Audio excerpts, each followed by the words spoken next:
Podcast 99.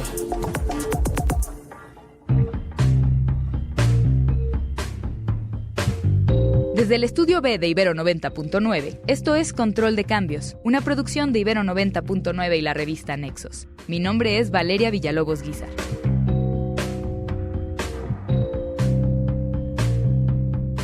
La libertad de expresión es un derecho humano fundamental que está reconocido en varios tratados internacionales, incluida la Declaración Universal de Derechos Humanos de las Naciones Unidas, de la cual México forma parte. Por otro lado, la Constitución mexicana garantiza el derecho de todas las personas a expresar sus ideas, así como a escribir y publicar sobre cualquier tema, y también establece que es responsabilidad del Estado proteger estos derechos. Pero, ¿qué ocurre cuando los límites de la libertad de expresión y la garantía de derechos que la acompaña se vuelven borrosos ante la ley? ¿Cuáles son sus matices en lo que respecta, por ejemplo, a partidos políticos y su participación en la radio o la televisión?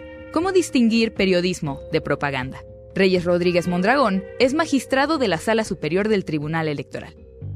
Quisiera retomar algunos eventos ocurridos hace unos años para entrar en materia. En 2007 se hizo un cambio a nuestra Constitución en el que se prohibió a los partidos políticos adquirir tiempo en radio y en televisión fuera de aquellos administrados por el INE.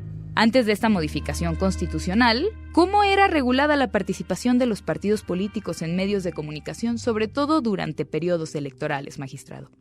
Antes de 2007, la regulación en torno al acceso a la radio y la televisión era mucho más permisiva. Cualquier partido político, una candidatura, inclusive cualquier persona podría comprar tiempo comercial en radio y televisión para fijar sus posturas políticas a favor o en contra de un partido político o de una posición electoral. Había alguna distribución mínima para los partidos políticos, pero fundamentalmente ellos con recursos públicos o recursos de sus aportaciones privadas podrían comprar propaganda político-electoral en cualquier momento. Esta regulación permitía un mercado básicamente libre, con pocas restricciones y con las consecuencias o efectos que eso también tiene en la diferencia de poder adquisitivo que tenían los partidos políticos o las personas candidatas, e inclusive también entre los privados. La diferencia de poder adquisitivo generaba condiciones de inequidad en la competencia electoral,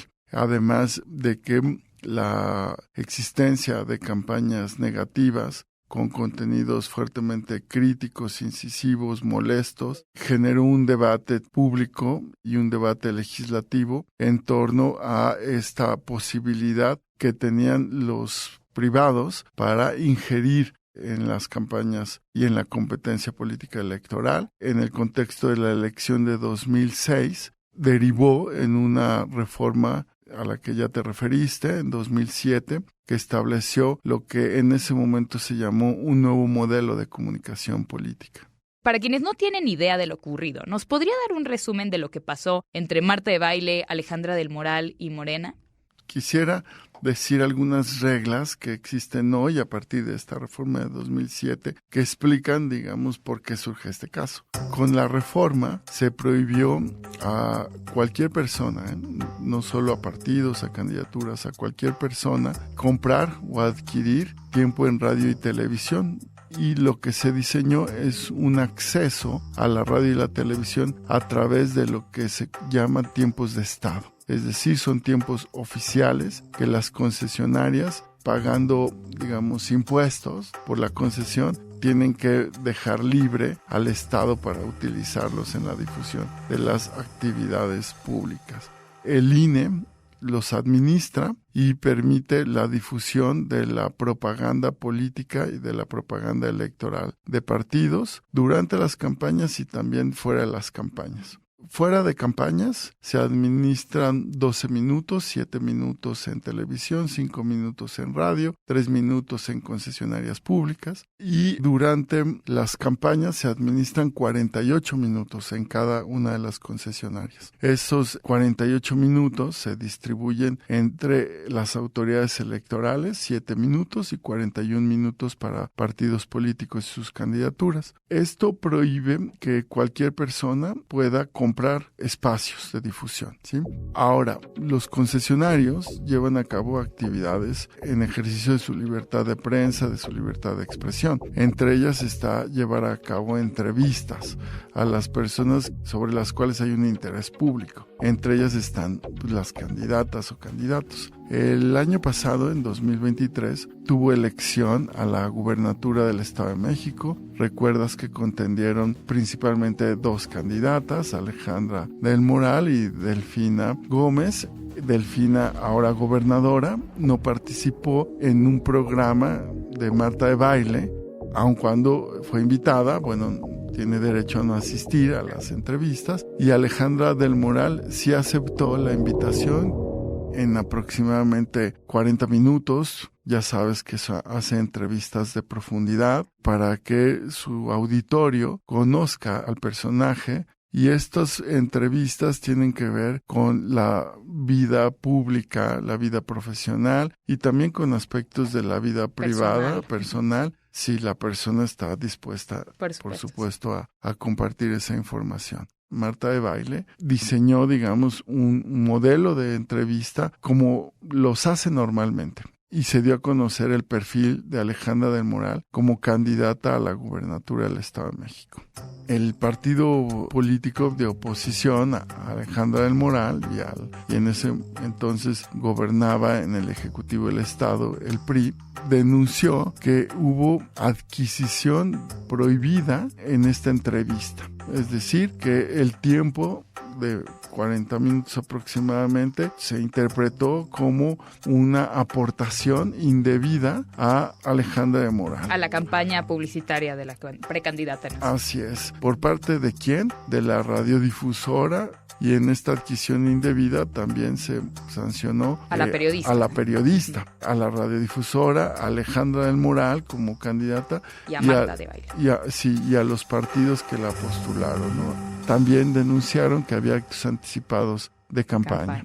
Porque esta entrevista se llevó a cabo antes de la campaña. Y que estos actos anticipados se configuraban porque ella se presentó en la calidad que ya tenía de candidata designada, con sus aspiraciones. Lo que es normal, ese es el rol público por el cual inclusive había interés en la entrevista, ¿no? Pero ese asunto no se zanjó, en la sala regional especializada, que fue nada más la primera instancia a la que se llevó esta denuncia, sino que fue a dar a la sala superior después de que la precandidata y los partidos de coalición, así como la radiodifusora, impugnaron esa primera decisión. ¿Y qué fue lo que resolvió entonces la sala superior? La decisión final la toma una última instancia, que es la sala superior. La sala especializada que resuelve controversias sobre acceso a radio y televisión declaró que hubo esta infracción, ¿no?, de adquisición de tiempos.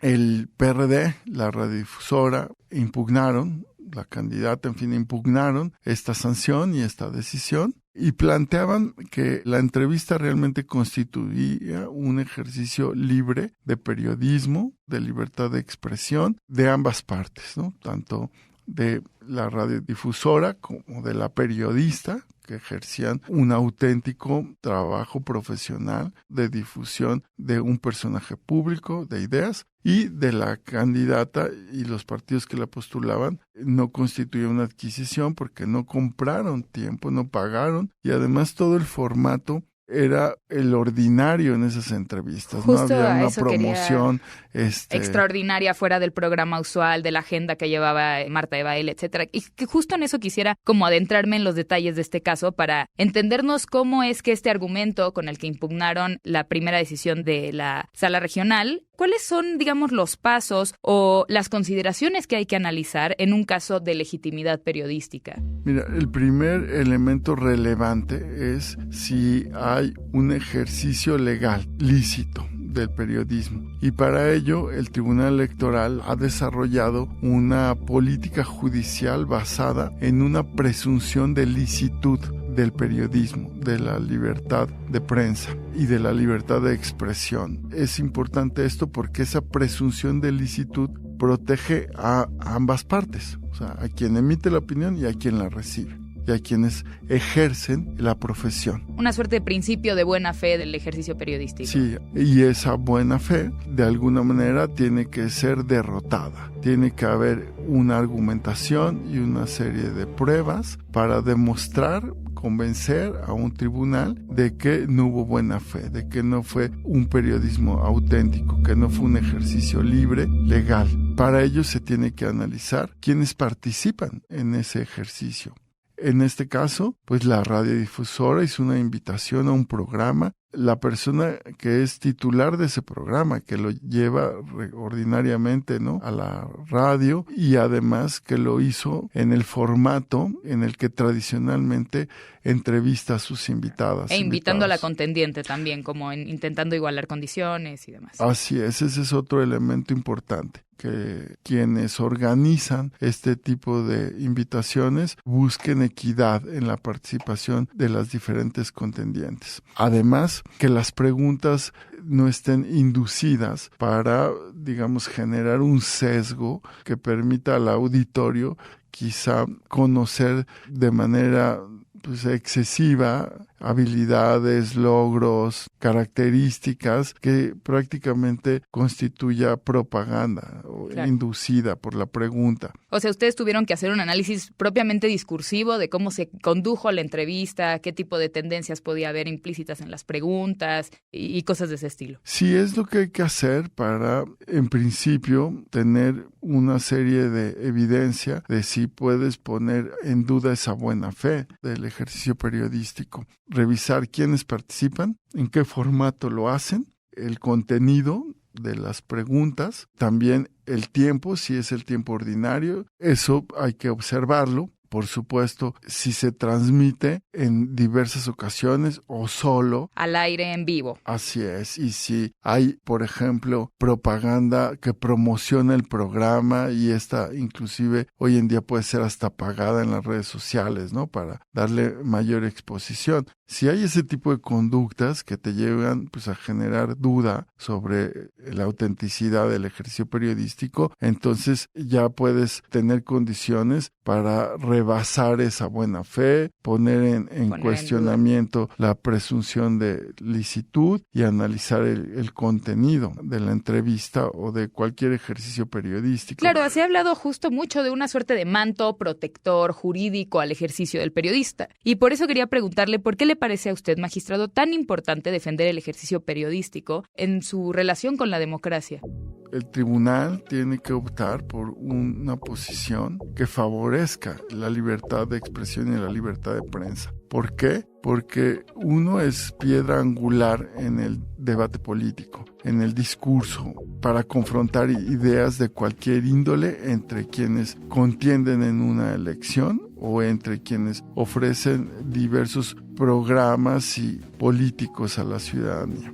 2, es importante para que la sociedad conozca a partir del periodismo la pluralidad de voces, la pluralidad ideológica de expresiones y tenga condiciones para formarse una opinión. Y en ese sentido, ¿qué consecuencias cree que hubiera tenido para la libertad de expresión y para nuestra democracia que la denuncia hubiera conseguido votos a favor, por ejemplo, en la sala superior?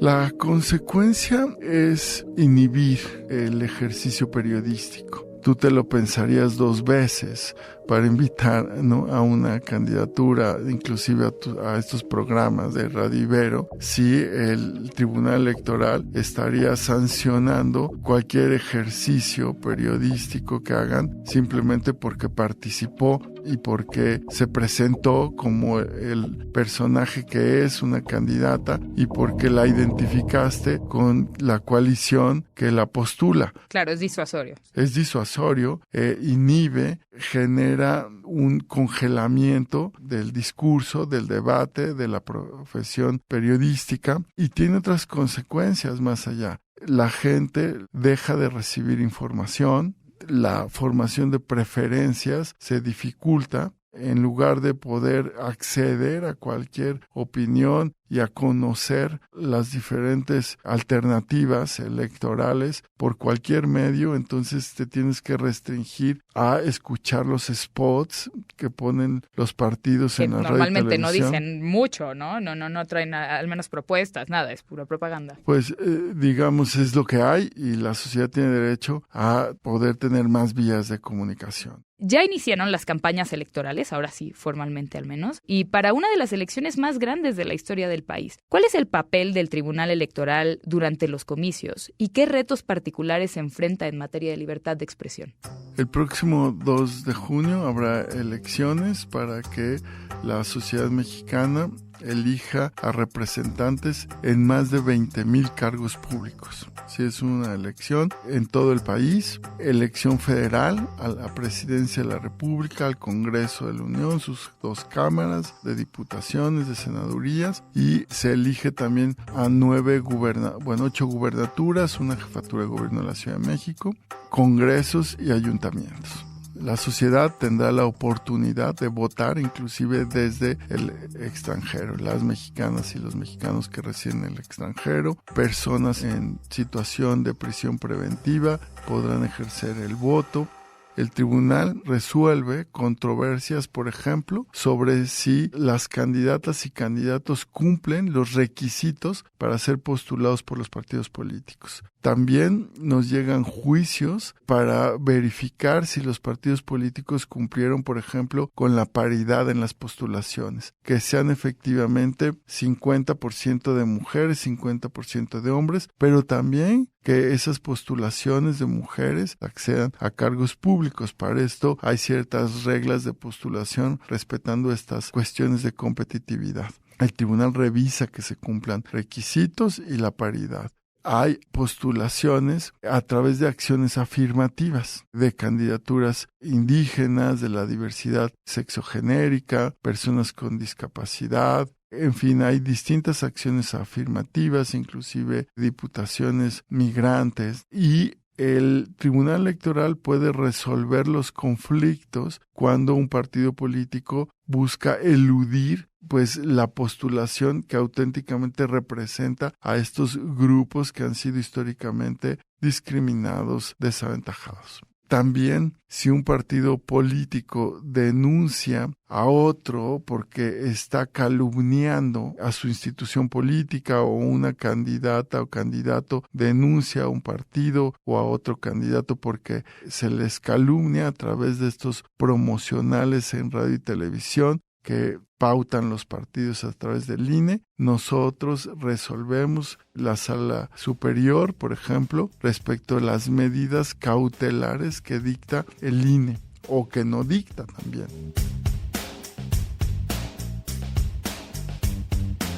Reyes Rodríguez Mondragón es magistrado de la Sala Superior del Tribunal Electoral. Pueden consultar lo que ha escrito en la revista en www.nexos.com.mx/control de cambios.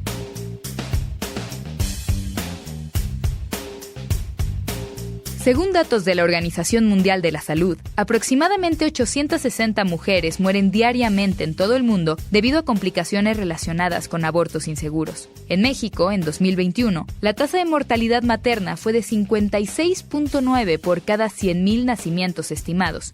Pero en 2022 esta cifra disminuyó a 33.8, según informes de la Secretaría de Salud.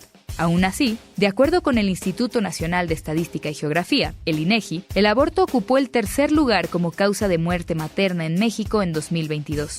Esto refleja la persistencia de barreras que impiden que las mujeres y personas gestantes accedan a esta práctica de manera segura. Si miramos al aborto como un problema de salud pública y reflexionamos sobre los datos anteriores, veremos que los esfuerzos por despenalizar el aborto desde la Suprema Corte de Justicia de la Nación no han sido suficientes para garantizar la interrupción legal del embarazo de manera segura en toda la República. ¿Cómo se vincula el avance o la obstaculización de estos esfuerzos por los derechos reproductivos con el federalismo mexicano? Valentina Ramírez Reynoso es estudiante de 8º semestre de la licenciatura en Política y Administración Pública en el Colegio de México. Bienvenida, Valentina. Hola, muchas gracias. Valentina, cuando queremos entender el acceso a la interrupción legal del embarazo desde la perspectiva federalista, nos encontramos con escenarios contrastantes. Por ejemplo, ¿qué distancia hay entre la redacción de la ley y su aplicación en las distintas entidades de la República?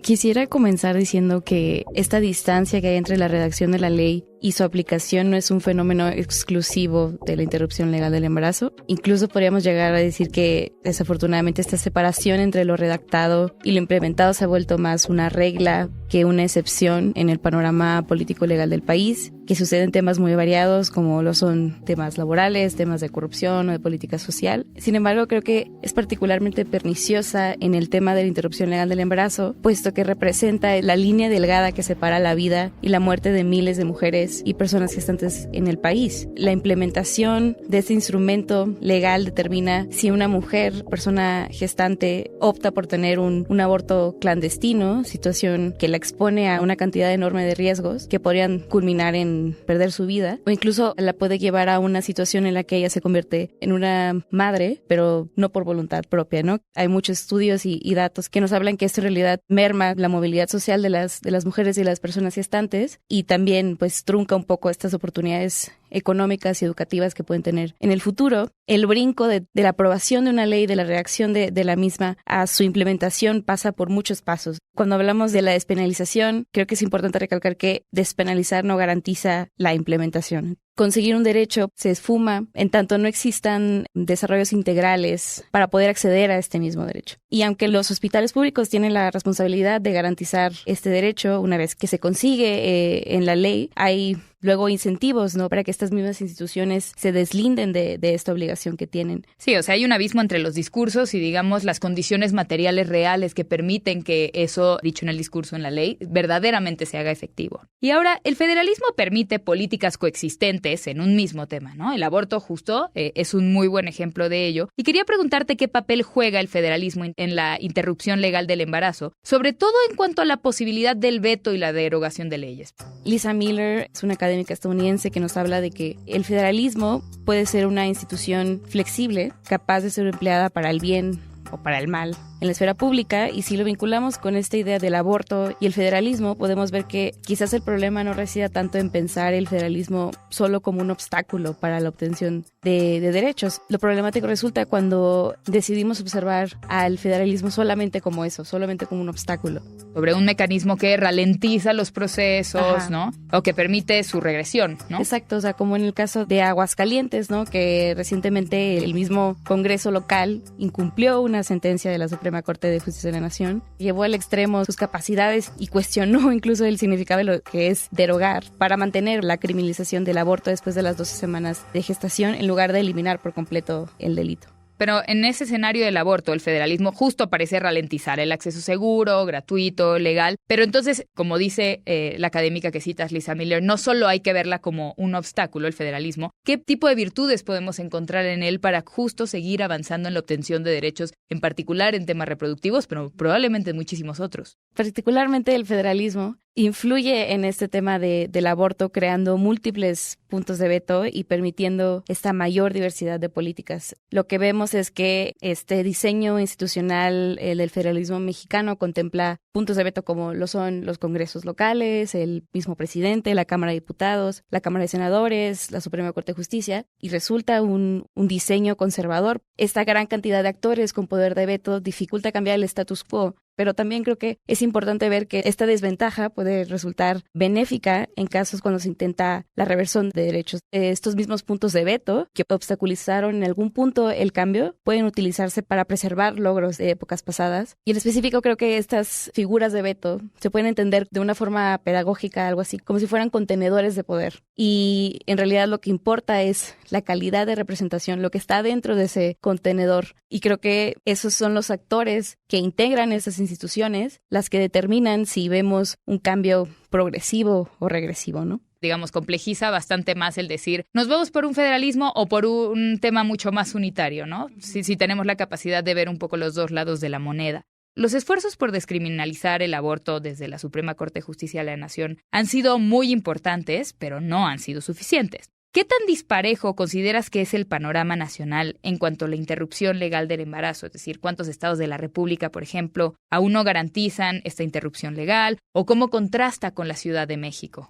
La Ciudad de México históricamente ha sido el epicentro del activismo feminista para la despenalización del aborto en todo el país. O sea, desde el 2002 la Ciudad de México ya consideraba procedimientos más claros en tema de la interrupción legal del embarazo. Y en 2007 fue el territorio en donde se marcó el precedente histórico de convertirse en la primera entidad que despenalizó el aborto. Y lo más interesante fue que tocó una fibra específica este cambio que sucedió en la Ciudad de México, porque contrario a una expectativa de difusión de políticas, si lo podemos llamar progresistas, sobre los derechos y la salud reproductiva de las mujeres, contrario a esta expectativa de difusión, en realidad lo que sucedió en ese momento fue una ola de políticas en contra del aborto, en donde pues incluso resaltaron las mismas constituciones locales, cambiaron para proteger la vida desde la concepción, pero durante todo este tiempo tuvieron que pasar 12 años para que en 2019 el estado de Oaxaca se convirtiera en la segunda entidad que despenalizara el aborto hasta las 12 semanas de gestación. Y a partir de la acción de inconstitucionalidad de septiembre del 2021 que publicó la Suprema Corte de Justicia de la Nación, muchos más estados de la República se han añadido a estas nuevas reformas en donde despenalizan la interrupción legal del embarazo. Actualmente tenemos 11 estados de los 32 en la República en los que se ha despenalizado el aborto voluntario. Pero creo que también algo muy, muy interesante es que es particularmente intrínseco del federalismo es esta diversidad de experiencias que podemos encontrar, que los podemos clasificar en dos grupos, o sea, los estados que son mucho más punitivos y los estados que tienen unas restricciones, si bien que todavía no contemplan el aborto voluntario, sí son un poco, entre comillas, más laxas. Por ejemplo, Querétaro, Guanajuato, Durango, Sonora, Chiapas y Campeche sobresalen por ser estados menos excluyentes de responsabilidad penal, con menos circunstancias bajo las cuales no se castiga y por las cuales no se considera un delito. O sea, son los estados más punitivos en este tema, mientras que, por ejemplo, Tlaxcala, Michoacán, Morelos y Yucatán son aquellos más cercanos un poco al estándar de los estados que sí contemplan el aborto voluntario. Claro, que nos da una radiografía del país, digamos, nada más con observar ese tipo de políticas. Para finalizar, Valentina, ¿qué falta en esta lucha para garantizar el aborto gratuito, legal y seguro en todas las entidades federales? Creo que son 3 cosas importantes. El cambio cultural, cambios en la calidad de la representación política que tenemos y sobre todo también la representación sustantiva de mujeres en puestos de liderazgo local críticos. Entender que la despenalización del aborto de forma legal es solo un cimiento sobre el cual descansa la despenalización de la conciencia, el estigma social, el acceso a la información y sobre todo las redes de acompañamiento que todavía juegan un papel crucial para que las mujeres y las personas gestantes accedan a estos servicios de salud. El aborto no es una pieza aislada de la salud reproductiva de las mujeres. Al contrario, en realidad es una intersección de derechos en pugna de la sexualidad, de la igualdad, de la equidad social. Y creo que cambiando este como chip que tenemos interno, procurando, exigiendo una mejor calidad en la representación política y viendo a más mujeres siendo representadas de forma sustantiva, específico en puestos de liderazgo local, creo que podemos ver un gran paso hacia adelante.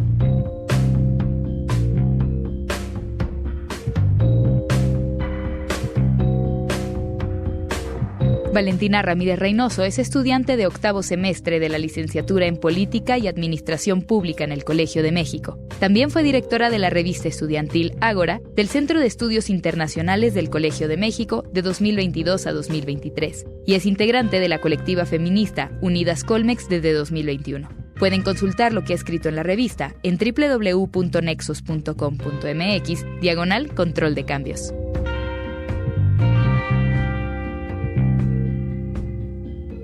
Muchas gracias por escuchar Control de Cambios, una producción de Ibero 90.9 y la revista Nexos. El guión de este episodio es de Melissa Casab. La producción es de Roxana Aguilar y Daniel Maldonado. La postproducción de Ana Valencia. Mi nombre es Valeria Villalobos Guizar.